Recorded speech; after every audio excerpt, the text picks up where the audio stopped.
Istanbul, a colourful and bustling metropolis and the most populous city in Turkey.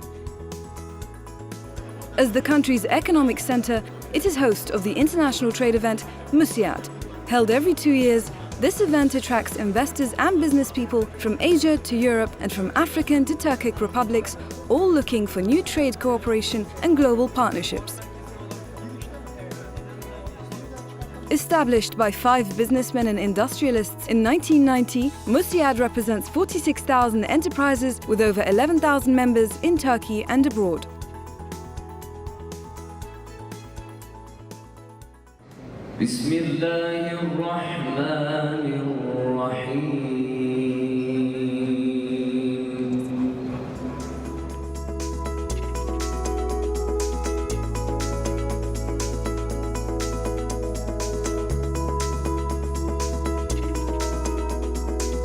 Müsiad Expo is one of the biggest exhibition, general trade exhibition in our region, Europe and Asia.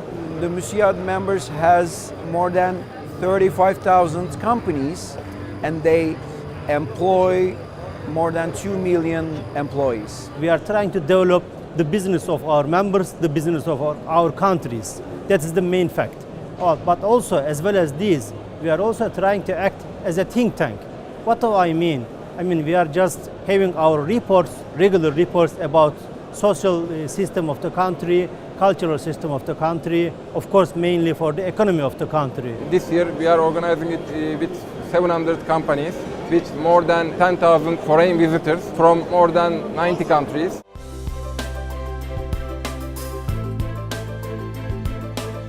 Encouraging international trade deals is at the heart of the Musiad event. It was founded with the aim of establishing a global business network amongst Muslims around the world, whilst creating a platform from which Turkey can showcase local innovation to a wider business market, opening up opportunities for foreign business to invest in the developing economy of the country alongside exporting products and services.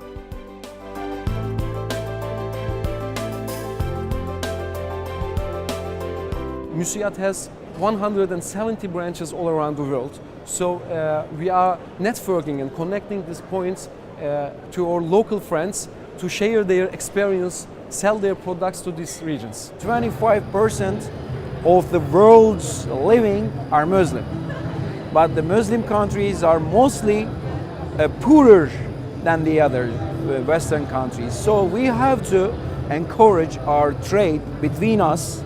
Target is increasing the business between the Muslim countries.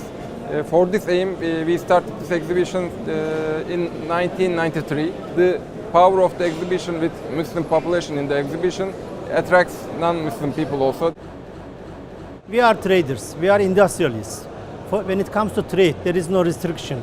But of course, when we look at the setting up time of the Musiad, the priority is to have more trade, to have more industrial relations between Islamic countries. We are trying to do business with the whole world. The majority of trade deals done via Musiad are conducted via conventional finance. However, with the promotion of inter-Muslim trade at the event, is there a move towards considering Islamic finance as a way to carry out future deals? Islamic finance ought to play a major role, but unfortunately there has been some disconnect between Islamic finance and the halal economy. Now we need to examine those relations. Why? I think part of the problem is a lot of the projects from the halal economy that come to the banks and whatever are not bankable. Banks like projects which are bankable, where there is a serious business plan, cash flow, whatever, you know, and of course the benefit to both the promoters and society and the economy as a whole.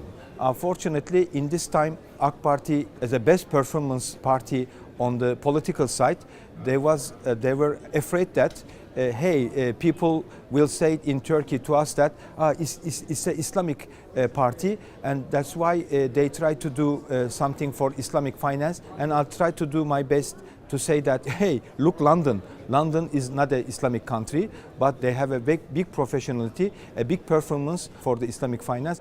After these 10 years of discussions, in the last 4 or 5 years, now we try to do our best. Raising the Islamic capital is not easy. when you try to find this risk capital, you have to go to the non-Islamic finance constitutions. So it's not very easy for people who is really caring about Islamic lifestyle or Islamic behaviors. This is a key point for the Musiad to share this experience with its members.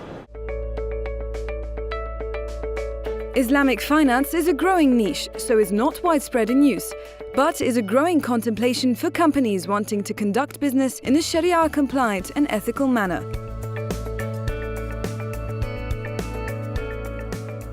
The problem about Islamic finance, we are only talking about the haram point of the interest, but we never talk about the benefits. Conventional finance, financer never lose money. But in Islamic point of finance, the risk is shared both by the financer and the company who is running with the money.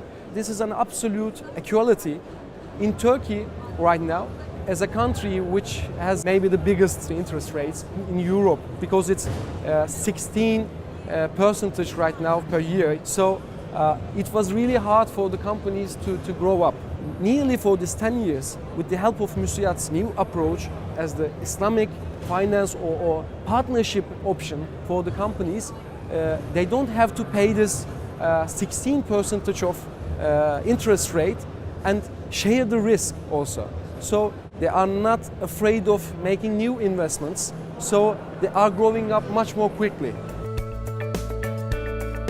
An assortment of products on show demonstrates the wide range of sectors exhibiting at the event. These range from the tech and service industries to machinery, construction, retail and food.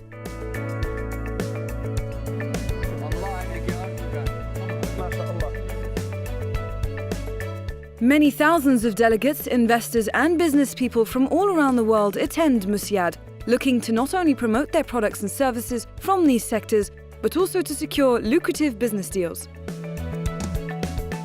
For the Turkish economy, Musiad members are producing all the Turkey's GDP's more than 80%, So it means Musiad is improving the own members' businesses and also the Turkish economies. In the last exhibition, we had about 500 exhibitors. Right now we have about 700 exhibitors.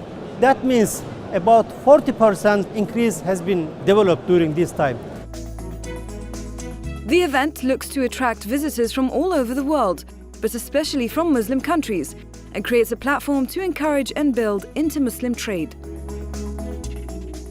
MÜSİAD, as an independent businessmen's association, has been going for 26 years.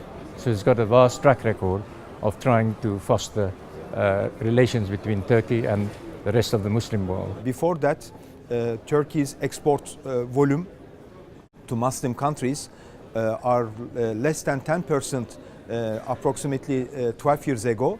Now we succeed to increase this ratio to 25%. So we try to do our best to be together.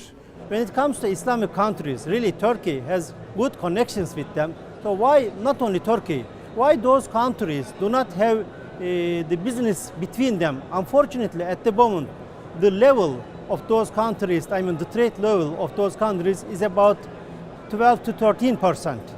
First of all, at the first step, we must try to have as 20%. Normally, if you ask to me, honestly speaking, the level should be over 50%. That is the target.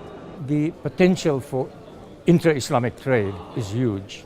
I think that both the OIC and the IDB needs to really come up with a far more proactive policy to foster trade between Muslim world.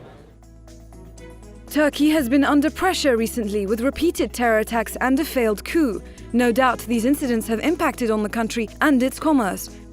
However, how does Turkey intend to improve the situation and the image of the country abroad to entice further business propositions?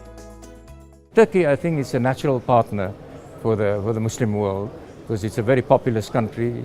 It's a member of NATO. It's also a member of the G20. And it's a very strong private sector and enterprise business culture. None of our members cancelled any contract. It is surprising also for us. The foreign visitors increased compared to last year. Local exhibitors increased. This means 15 July or the other problems, geopolitical problems, these are not stopping Turkish businessmen. On the other side, these are increasing our motivation. And thanks to our neighbors and Muslim countries, they are also supporting us, visiting. Unfortunately, the problem in Iraq has been going on more than 20 years. Also the same, the problem in Syria. Unfortunately, again, we are very sorry about that is going on more than 5 to 6 years. That means somehow Turkey is how to get rid of all those problems. Otherwise, normally our economy should collapse down some 10, 15 years ago. We know how to deal the problems. I want to repeat again, we are not happy with the situation, but we know how to continue. On the industry and the service sector side, people continue to work, people continue to produce. So that's why maybe psychologically we succeed to make a treatment on this shock by using our producing performance on the Turkish economy. Turkish President Recep Tayyip Erdogan joined other heads of states recently in Istanbul to address the World Energy Congress, which brought together players across the energy sector, giving a sign of Turkey's determination to be a global hub despite a difficult year. In this year, we saw the terror attacks, even the failed military coup. We had maybe 4 or 5 really important global summits in Turkey. So we tried to show all the world and all the actors on the commercial side that even these political issues, Turkey and Istanbul still continue to be the center of attraction for the production and the services. Istanbul become to be a global decisions center this year. Turkey has shown tremendous resilience, not only in terms of the global financial crisis, but also post-coup attempt. And if you look at the economic fundamentals, Turkey is doing remarkably well. In terms of GDP growth rate is estimated to be 4.9%, which is something which developed nations would give anything for, to get that sort of growth level. Yes, there are a few caveats, loan-to-deposit ratios, the high indebtedness of ordinary people, but this is universal. And Turkish government has got a clear reform agenda. Yes, they've got to get some of the politics sorted out. An important component of Musiad is to invest in the next generation and encourage and educate them about business. The event works towards incorporating an entrepreneurship spirit with resources and technology through Musiad Youth, which was founded in 2002. Things have started to change in Turkey with young Musiad, in fact, especially in the entrepreneurship area. It's the biggest young council right now in Turkey, which is related with the business. It was established by only 14 persons, but right now it's more than 3,000 people. We have a lot of different trainings, educational programs for the entrepreneurs. We have mostly local participants or members, but of course we have some contact points in the Europe, in America, or in the Asian regions. So it's not a completely local council, it's an international organization.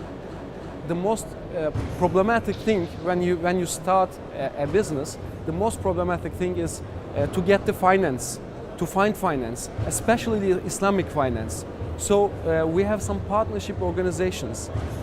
We are gathering together and sharing our projects with each other. The vision project of the Musiad event is High Tech Port, a venture designed to overcome the so-called middle income trap, generally characterized as a sharp deceleration in growth, following a period of sustained increases in per capita income. A strategy which is hoped will create the leap required to allow Turkey to become a high-income economy. When we look last year's export digits, or per kg export is $3.4 per kg. But when you look at the technological items, it's coming around $20-30 per kg. For this reason, 3 years ago we started High-Tech Port project. High-Tech Port is a national defense exhibition, mostly focused on Turkish national defense to develop business between sister countries. Here today, more than 35 country delegation attend the High-Tech Port military delegation because we set up B2G meetings, business to government, to develop Turkish national defense industry to a higher position, now nearly $2 billion export in a year, but we are targeting in several years $5 billion. Now Turkish national defense big market is first of all GCC Gulf, and the other side of the world is Central Asia and East Asia. Also Latin America is a good market for Turkey and Africa. High-Tech Port is different from other exhibitions, just focused on business development. Hosting many international visitors, the Expo's target countries this year are in Africa, a continent that many are looking to for promising markets for new investment and trade opportunities. Africa continues in its economic, political and social advancement, these being good reasons for international businesses to devise strategies to benefit and leverage the economic prosperity and connectivity trends currently being experienced by the continent. The profit over there is very high. We are enhancing for investors to come over there to invest in the African countries and then export to the other countries. There is a lot of countries that we can consider it as a very improved countries like Egypt, like Morocco, South Africa, like Kenya. The economic of those kind of countries are very stable. Although some investors remain cautious, Africa's plentiful resources remain an attractive prospect. Africa as a continent is trying to position itself on the global business and trade map. People are thinking that Africa is not safe as much, but some of Europe, some of Latin American countries are the same. Maybe that's why they are having misconception. There's a lot of natural sources, natural gas, the petrol, diamond, copper, iron. There's many countries are not progressed yet, so there's a point of a real investment. The United Kingdom's referendum vote on European Union membership resulted in the Leave campaign winning a narrow victory that will impact globally, and uncertainty remains a part of the post-vote reality. However, life continues and nations and businesses alike continue to pursue opportunities that are mutually desirable. Are there any golden trade opportunities to be had outside of Europe for post-Brexit Britain? Before the Brexit decisions for the referendum, England or Britain become to be the second largest import country from Turkey. So that's why Britain or England is really important for us. Brexit has really completely changed the global climate for UK trade and investment relations going forward. How it will pan out, nobody knows. But theoretically, countries like Turkey, the GCC countries, other Muslim countries stand to benefit, especially if Prime Minister Theresa May tries to foster bilateral relations. It's really important, the last decision of Britain to continue to be the member of the custom union, or maybe Britain will decide to do new agreements with all countries. So that's why maybe for Turkey or other Muslim countries there will be some new potentials. Turkey has aspirations to become a leading financial hub in Eurasia and hopes to make gains as a result of the referendum decision for Britain to leave the European Union. Maybe at that moment there will be some risk on the financial side, financial sector, for London to be as a global hub or global center for the financial sector. We can ask to Britain, to London investors, to be together in Istanbul to create another financial center and the share for the profit exactly. So we are waiting some new opportunities to have a special agreement with Britain to do more on the manufacturing side and also on the service sector side. The Musiad event showcases domestic innovative technologies and encourages international investors to become part of a developing and growing Turkey. The future of Turkish economy is booming really. Last year, the growing percentage was 4%. We had 2 elections, everything was upside down, but 4%. This year also, when we look at the 2 quarters, the average of 2 quarters is 3.9%. Just remember that at the end of the first quarter, we had that coup attempt also. So we are really optimistic about the future of the Turkish economy. Musiad has been successful up to a point. But the thing is I think there is a perception that Musiad can be a bit parochial, a bit insular.